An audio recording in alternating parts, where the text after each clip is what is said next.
मुजफ्फरपुर जिला उपभोक्ता आयोग ने सहारा इंडिया के खिलाफ एक अहम फैसला सुनाते हुए फरियादी को 14 लाख रुपए से अधिक राशि भुगतान करने का आदेश दिया है। सदर थाना क्षेत्र के लहलातपुर पताई गांव निवासी गौरीशंकर सिंह ने वर्ष 2010 में सहारा इंडिया की पंकज मार्केट शाखा में 8 लाख रुपए निवेश किए।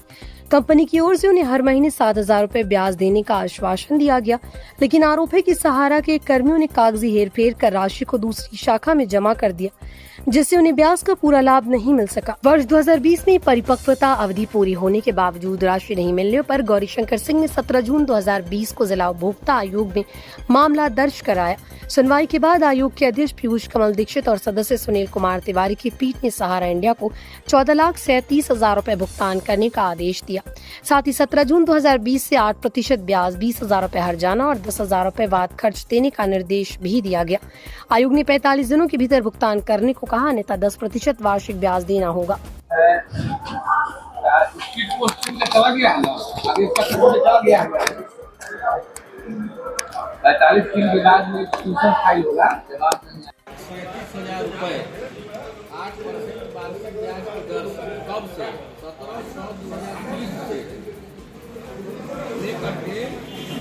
जिले के सदर थाना क्षेत्र अंतर्गत लहलातपुर पताही के निवासी श्री गौरीशंकर सिंह के द्वारा वर्ष 2010 में कुल 8 लाख रुपए का निवेश सहारा इंडिया के पंकज मार्केट शाखा में किया गया था।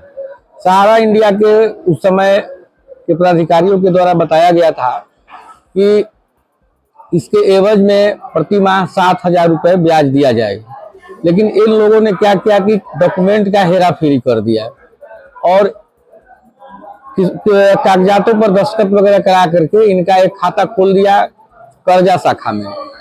7,000 रुपया का जो प्रति माह इनको मिलना था ब्याज, आरडी खोल दिया, तो उसका पूर्ण जो है ब्याज की राशि इनको नहीं मिल पाई।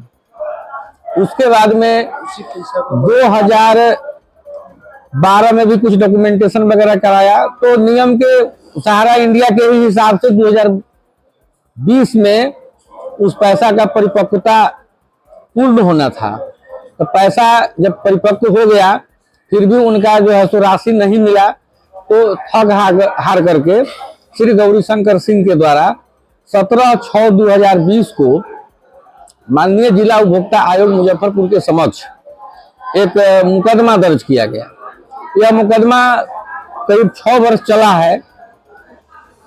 जिला उपभोक्ता आयोग के द्वारा उस पूरे मामले को काफी गंभीरता से देखा गया और उसके बाद यह तय किया गया कि सहारा इंडिया के तरफ से काफी नेग्लिजेंसी बरती गई है, जो उपभोक्ता संरक्षण अधिनियम के अंतर्गत सेवा में कमी की कोटि का मामला पाया गया। तत्पश्चात माननीय आयोग की पूर्ण पीठ के द्वारा सहारा इंडिया को यह आदेश दिया गया कि 14,37,000 रुपए 8% ब्याज की दर से अविलंब भुगतान करना सुनिश्चित करिए। साथ ही साथ 20,000 रुपए कंपनसेशन, 10,000 रुपए बाद खर्च देना है। अगर 45 दिनों के अंदर में पैसा का अगर भुगतान नहीं किया जाता है तो इस टोटल राशि पर 10% वार्षिक ब्याज का उनको पेनाल्टी देना पड़ेगा। तो यह हम समझते हैं कि यह मुजफ्फरपुर जिला ही नहीं, जितने भी बिहार में जिला उपभोक्ता आयोग कार्य कर रहे हैं उन सभी जिला उपभोक्ता आयोग का जो जजमेंट हम लोग देखते हैं, तो उसमें मुजफ्फरपुर जिला उपभोक्ता आयोग का जो जजमेंट आया है, यह समझिए कि अभी सहारा इंडिया के खिलाफ में यह बहुत ही लैंडमार्क जजमेंट आया है। तो हम समझते हैं कि वैसे लोग जिनका उपभोक्ता फोरम में मामला फंसा हुआ है या सहारा इंडिया में जिनका पैसा फंसा हुआ है, उन लोगों के लिए यह मुकदमा नजीर साबित होगा, क्योंकि इसी मुकदमा के आधार पर और भी जो निवेशक हैं और भी जो लाभुक हैं वे पैसा जो है तो वे ले सकते हैं।